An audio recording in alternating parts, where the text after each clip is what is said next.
अधिकतम चर्चा संत समाज के द्वारा किया जा चुका है। साहब ने तो कहा है कि साधु ऐसा चाहिए जैसा शुभ शुभाए, सार सार को गही रहे धोखा दे। सबसे मूल में है, बातें तो चलती रहती है, संत ज्ञान के भंडार है, वो अपनी बात कहते रहते हैं। और ये सभा एक रूप में देखा जाए तो लोकार्पण के रूप में मूल कार्यक्रम रखा गया है। उसी में दो बातें तो चर्चा हो जाए, इस निमित्त संतों को यहाँ पर बुलाया गया है। मैं इस कार्यक्रम के निमित्त बनाने के लिए जो ये संत निवास भवन का निर्माण किया गया, इस निर्माण में जो अथक मेहनत हमारे राम शरण साहब हैं, जो यहाँ के वर्तमान व्यवस्थापक हैं, वैसे मेरे साथ भी रहे हैं और क्या बहुत जगह रहे हैं। वो पहले कई जगह तो 2 महीना, कहीं 4 महीना, 6 महीना, साल भर जगह जगह सेवा अपने देते थे। और फिर यहाँ आए और जब यहाँ रहना शुरुआत किए तो मुझसे पूछे कि यहाँ रहना है, क्या करूं? मैंने कहा रह जाओ। और बड़े भाव से वो यहाँ रह रहे हैं। वो जहाँ रहते हैं वहां समर्पित भाव से सेवा करते हैं। और सेवा एक ऐसा उपक्रम है, सेवा करने वाला सभी के दिलों में जगह बना लेता है। क्योंकि सेवा ज्ञान का प्रैक्टिकल होता है। ज्ञान बोलना होता है, लेकिन वो दिखे कैसे? तो वो सेवा से दिखता है, व्यवहार से दिखता है, रहनी से दिखता है। वह विचार, जो विचार हमारे व्यवहार में काम न आ सके, उस विचार का कोई मूल्य नहीं। इसलिए व्यवहार से युक्त इस आश्रम के निर्माण को, आश्रम तो मूल निर्माण था जैसे अभी चर्चा हुई थी, ये संत निवास भवन कहें, हाल कहें, इसका लोकार्पण जिसका किया जा रहा है आज, इसके लिए निर्माण के लिए भी आप लोगों ने सुना, 2-3 लोगों ने कहा कि उनके पास 5 लाख रुपए था और उससे उन्होंने निर्माण कार्य कराया। अब लोग सोचे कि वो पैसा कहाँ से आया, किसने दिया, या कितना पैसा था, उसका हिसाब क्यों नहीं दिया। कुछ लोग वे भी सोचेंगे, है ना। तो उसका समाधान संक्षिप्त में यह है कि छत्तीसगढ़ संत संगठन, जिसका मूल नाम है सद्गुरु कबीर विश्व शांति मिशन, छत्तीसगढ़ संत संगठन की ओर से एक पहल किया गया था। पूर्व में मैं यहाँ पर अभी जो आया वो दूसरी बार है। इससे पहले शायद मार्च है ना, 27 फरवरी को हम लोग बाहर जो मैदान है, यहाँ पर एक बीच में चौक है, वहां पर 2 दिवसीय कार्यक्रम संपन्न हुआ। उस समय इसके लिए भूमि पूजन किया गया था। और जब उसकी भूमिका एक बनी कि सबसे पहले छत्तीसगढ़ संत संगठन की ओर से एक रायपुर में सद्गुरु कबीर स्मृति महोत्सव का आयोजन किया गया। उस आयोजन में हमारे प्रदेश में उस समय तत्कालीन रहे मुख्यमंत्री सम्मानीय श्री भूपेश बघेल जी, जो संतों के परम स्नेही है, उनसे संत संगठन सद्गुरु कबीर विश्व शांति मिशन के द्वारा एक मांग रखा गया कि छत्तीसगढ़ में करीब 150 आश्रम है पूरे प्रदेश में। उस 150 आश्रम में से 50 आश्रम के लिए भूमिका बनाया गया, जिसमें से 10 आश्रम के लिए पूर्व में एक मुलाकात के समय राशि मांग की गई थी। शेष 50 आश्रम, मेरी आवाज आप तक पहुंच रही है, आप सुने। तो 50 आश्रम के लिए भूमिका बनाया गया, जिसमें भेंट मुलाकात में 10 आश्रम का मांग किया गया। पहले 6 आश्रम जो कुरुत भेंट मुलाकात में मांग रखा गया, 4 आश्रम के लिए धमतरी में मांग रखा गया। उसके बाद एक विशेष कार्यक्रम का आयोजन जो रायपुर में हुआ, उसमें 40 आश्रम के लिए 5-5 लाख रुपए का मांग किया गया। उसके पीछे ये था कि कबीर पंथ के बहुत सारे ऐसे आश्रम है जिसमें रहने के लिए विशेष व्यवस्था नहीं है। बहुत जगह जीर्ण शीर्ण व्यवस्था है, बहुत जगह शौचालय नहीं है, बहुत जगह अहाता की आवश्यकता थी, बहुत जगह निवास की आवश्यकता थी, कुछ जगह शेड की आवश्यकता थी। तो अलग अलग जो मूल आवश्यकता है, मूलभूत आवश्यकता, उसके लिए शासन से मांग रखा गया। वो भूमिका छत्तीसगढ़ संत संगठन, जो संत संगठन की भूमिका की बात रखूं, जो विश्व शांति मिशन बना हुआ है संगठन, इसकी शुरुआत 2014 में किया गया। और उसकी शुरुआत के मूल में आपको बताऊं तो ऐसा हुआ कि लोगों ने कहा कि कबीर पंथ धीरे धीरे टूट रहा है। ऐसा आप महसूस कर रहे हैं क्या? कम हो रहा है? हो रहा है क्या? आप लोग महसूस कर रहे हैं? कबीर पंथ में संख्या घटते जा रहा है, ऐसा बोलते हैं लोग। घटे नहीं, बढ़ा थे ना, लेकिन बहुत लोगों ने कहा घट रहा है। तो इसका घटने के पीछे कारण क्या है? तो कुछ जगह बातें आई कि अलग अलग ढंग से कबीर पंथ बटा हुआ है, तो उसमें एकता होनी चाहिए। तो हम लोगों ने कहा, मूल में अध्ययन किया गया कि क्यों घट रहा है। अध्ययन के पीछे सबसे मूल तो बात ये, घटना तो नहीं है, लेकिन क्या है, जनसंख्या बढ़ रहा है। और आज का युग जो है वो भौतिकवादिता का युग है।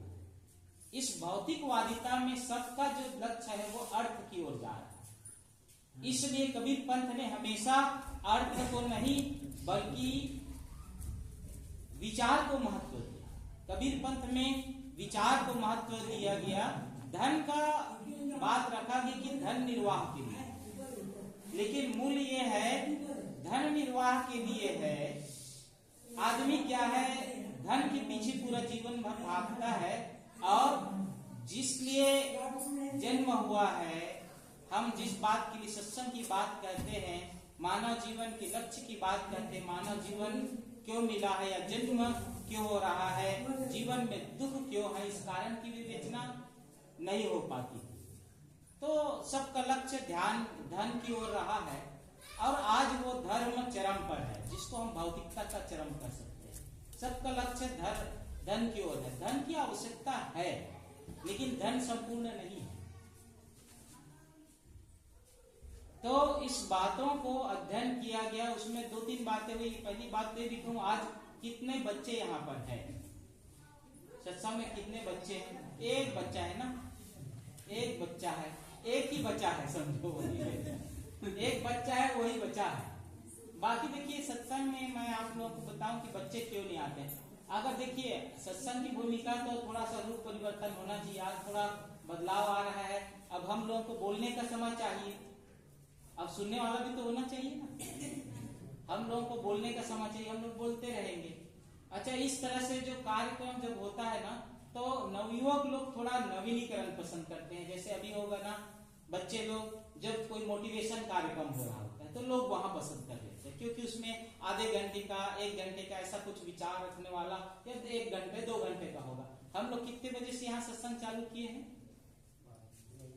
नहीं, और पहले मूल तो कहेंगे तो शुरुआत तो भूमिका हुई है 10:30 बजे से, कि ध्वजारोहण हुआ। ध्वजारोहण के पश्चात लोग आकर के थोड़ा वो पाठ कुछ संकीर्तन शुरुआत हो गया। तो अच्छा 11 बजे से मान लो, अभी कितना बज रहा है? 3 बजने वाला है। टोटल कितने घंटा हो गया?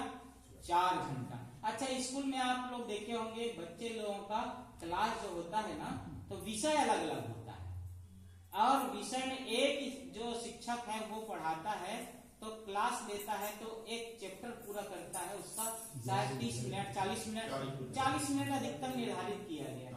लेकिन हम लोग एक ही विषय है हम लोगों का, ऐसा कहेंगे तो विषय और बिंदु तो अलग अलग बांटा जा सकता है, लेकिन अधिकतम हम सत्संग की चर्चा कर रहे हैं, आत्मा और जीवन पर चर्चा कर रहे हैं, उसी की चर्चा 4 घंटा हो गया है।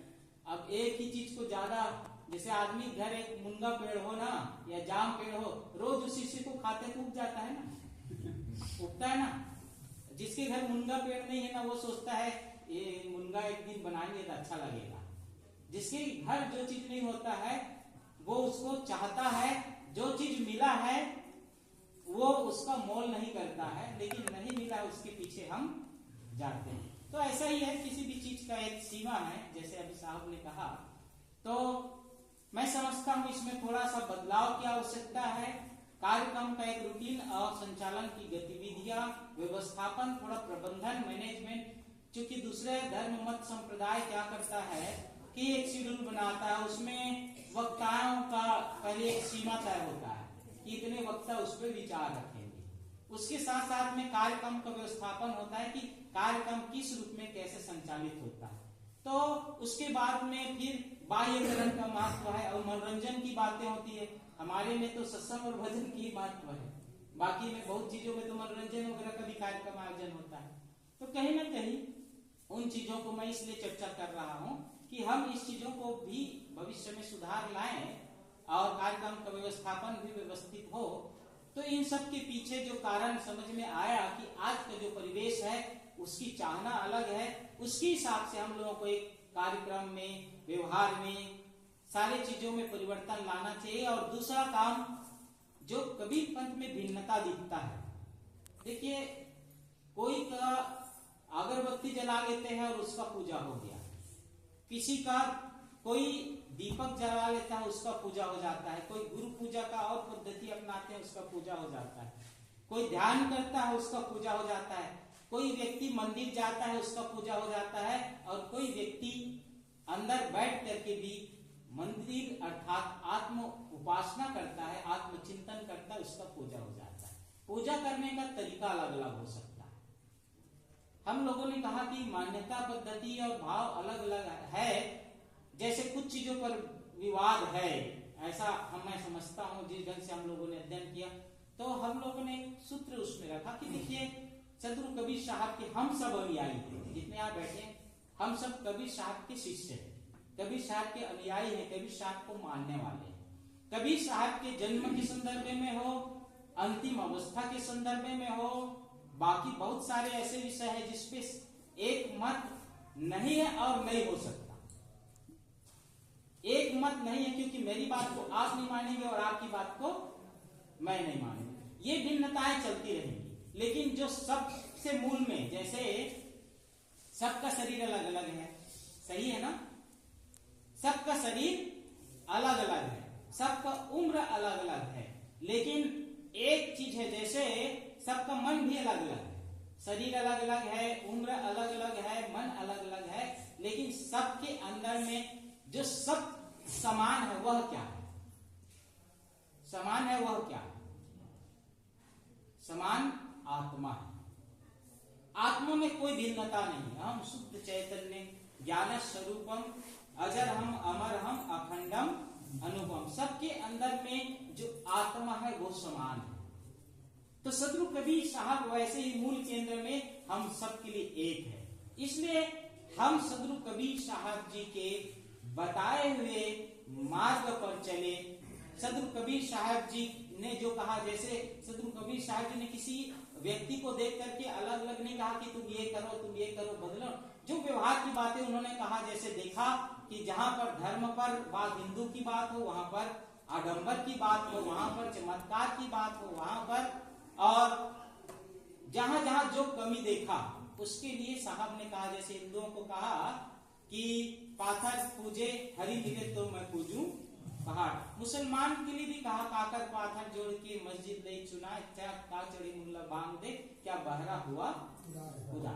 तो वो बातें जो व्यवहार में कमियां लगा, पंडित लोगों को देखा, पहल जनेऊ ब्राह्मण जो हो ना, मेहरी को क्या कहिए, कहा गया ना उन्होंने कि जैसे आप पंडित लोग जो है जनेऊ पहन करके ब्राह्मण बन जाते हैं, लेकिन महिलाओं को तो वो जनेऊ नहीं पहनाए हैं, तो वो तो शूद्र रह गई ना, वो तो ब्राह्मण नहीं बनी।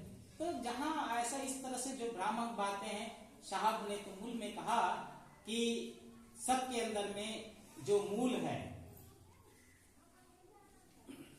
धर्मदास निज खोज देखो तत्व में नितत्व है, कहें कबीर नितत्व दर्शे आवागमन निवाता। जो सबके अंदर में तत्व है, मूल तत्व आत्म तत्व है, आत्म तत्व में सबके अंदर में समानता है, उस तत्व को कहें कबीर नितत्व दर्शे, अर्थात सब घट मेरा साइया सुनी सेज न कोय, बलिहारी ते घट की जा घट परगट होय। जिस बलिहारी उस घट की है, घट की सबके घट में समान है, लेकिन उस घट की बलिहारी ज्यादा है जिस घट में वो प्रकट हो जाए।